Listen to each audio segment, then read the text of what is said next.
Jeffery Bolte attended Vanguard College Preparatory School from 2009 to 2015. Before attending Vanguard, from the ages of 10 to 12, he was an internationally competitive concert pianist.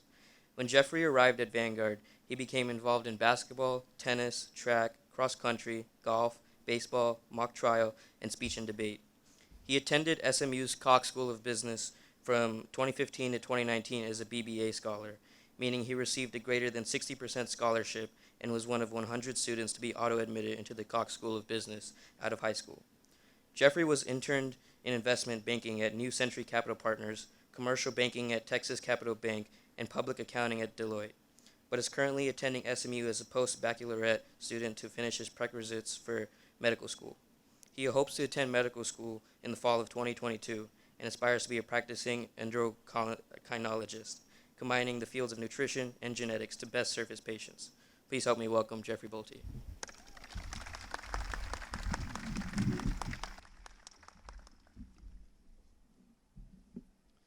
Endocrinologist. Not easy to say. Good morning, parents, grandparents, teachers, siblings, and pets. Wait, that's not right. Good morning, parents, grandparents, teachers, siblings, pets, and students. Right, I forgot you guys. It's my bad. My name is Jeff Bolte. I just graduated from Southern Methodist University with a degree in accounting. However, I'm currently a student at Southern Methodist University. Weird, right? I turned down my full-time job offer to re-enroll at SMU to get my prerequisites for medical school finished. Victory lap. 5 years ago, I sat where you sat. I felt what you felt. I knew what you knew. And I was more concerned with what I was doing that night than what I was doing with my life. A 5-year series of events has led me back to Vanguard to deliver to you a message which will hopefully resonate for at least 20 to 30 minutes. Let's keep expectations low. A few months ago, when Dalton, who on a self-interested note is going to SMU, pony up, I think we got one more, Liam. When he reached out to me asking if I would do the speech, I initially didn't feel up for the task. I'm 23, I'm still in school, and I've accomplished nothing. In fact, the one thing that I did accomplish, which was to get a full-time job, roll that back, I unaccomplished it. In fact, as an accounting major, that was a nice pill to swallow when assessing my parents' bank statements and my student loan status. However, I realized that I do have something to share with you. My experience and value as a graduation speaker comes from being in the thick of it. I just made a monumental life decision to forego disposable income for 8 years in hopes of finding the right life for me. So Jeff, tell us what the right life is then. Well, imaginary audience member, I would love to, but I can't.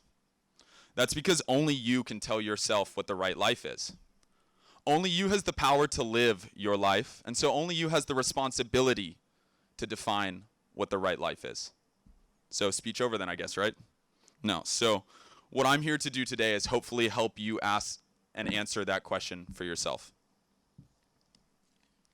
So we know that everyone has their own right life, but what is a good life? A good life is a life which increases the net positive experience of humanity.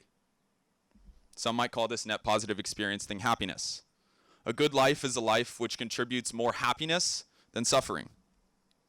In addition to being happy often and contributing happiness to others, a good life generally lends itself to feelings of fulfillment. Fulfillment can be defined in this context as contentment, a lack of regret, and feelings of meaning. A good portion of fulfillment is subjective, so I'm not going to go into the calculation. But deep down, our conscious experience tells us what fulfillment feels like because we know what contentment, a lack of regret, and meaning feel like. The process of finding happiness and fulfillment starts from within. To guide oneself into having a good life, you need some type of compass. This compass consists of your values. A value is two things. First, It is a reminder of the way that you aspire to live your life. And second, it is a yardstick by which you can assess your actions and deem them to have been fulfilling or not. If you do not know your values, you can never receive feedback about whether or not you are living your life the way that you want to. You should have explicit values, which are written down and referenced frequently. There should be a high school class called Value Systems. I don't know who's in charge of that, but it should happen. The power of a clearly defined and mentally cemented value system is that it always points true north. Once you have picked your values, suddenly you have a framework for decision making. You have the power to ask yourself, does this action align with my values? That's a powerful question. I'm not here to tell you what your values are. That is a question for you. You students are about to go to college. Your values will probably range from empathy to hedonism. I'm not here to judge. All I can ask of you is that you heed the following message. Create a value system and abide by it. So, what is a good value? Before defining a good value, I would like to point out what a bad value is. Bad values are largely out of your control, and they generate courses of action which are beneficial, often at the cost of humanity. A bad value is a value which is impermanent, something which can only be fulfilled if you succeed, and it is something that is dependent on others' approval. Bad values often end up looking more like goals. Goals are great, but consider the following situation. When LeBron James decides to win the NBA championship, he doesn't say, my value is winning the NBA championship. He says, my values are consistency, poise, hard work, and recovery. He then aims for the NBA championship, and he abides by his values, for he knows that his values are the best way to live. If he abides by his values and he doesn't win the NBA championship, his values don't go away. They carry him to next season. He can look back without regret, and he can say, I lived the life that I was meant to live, successful or not. He has achieved fulfillment. Examples of bad values include the following: popularity, health, wealth, beauty, and power. Popularity is a bad value because it is not rooted within yourself. In order for you to feel as though you have been true to this value of being popular, you must outsource your self-image to others. Health and beauty are bad values because our control over our health and our beauty is often minimal. And all health and beauty is temporary because we are temporary. A more durable value would be clean eating or disciplined exercise. I just have to throw that in there because I'm a personal trainer. Wealth as a value is more of a gray area.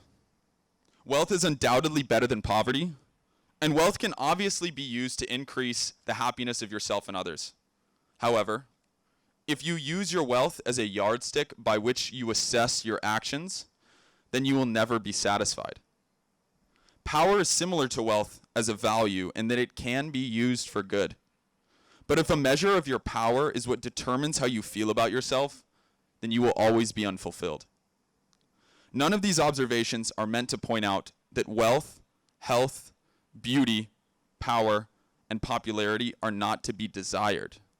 They are simply meant to point out that ascribing self-worth in accordance with your degree of health, wealth, beauty, popularity, and power is certain to cause you troubles.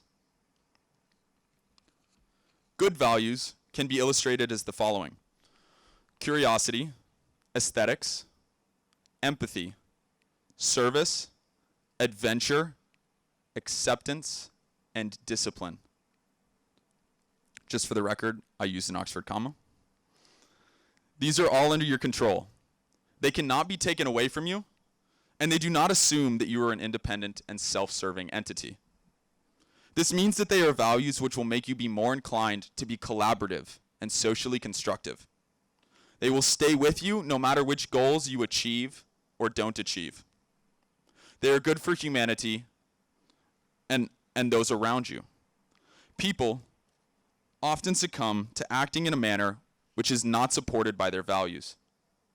However, The more aware of your values you are, the better you can do things like choose what your college major should be, like decide whether a relationship is right for you, and like deciding whether the way you spend your time is worthwhile.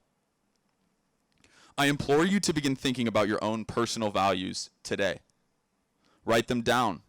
Put them on your bathroom mirror. Just 3 to 4 values goes a long way. Every night, ask yourself, did I have a good day today? And if you lived in accordance with your values, the answer is yes. It's as simple as that. These values will define who you want to be, and in doing so, have given you a compass to guide your every action in the coming years and decades. I know that felt like the end. There's a little more. Just stay with me. Here are some examples of how a value system can make its mark on your life on a day-to-day basis. The first example is fairly predictable, especially coming from a pre-medical student. My personal value of discipline often motivates me to stay at home and study when I could be out pursuing shenanigans with my friends. On the other hand, my personal value of exercise often motivates me to put down the dang chemistry book, sorry, Coach Seifert, and get outside and go play. Without my values, I would be swimming upstream with a blindfold on. But with the right values, I find a lighthouse every once in a while. The mission statement I present to you today is best summarized by the following poem. An examined life requires the question, what are the values which I hold dear?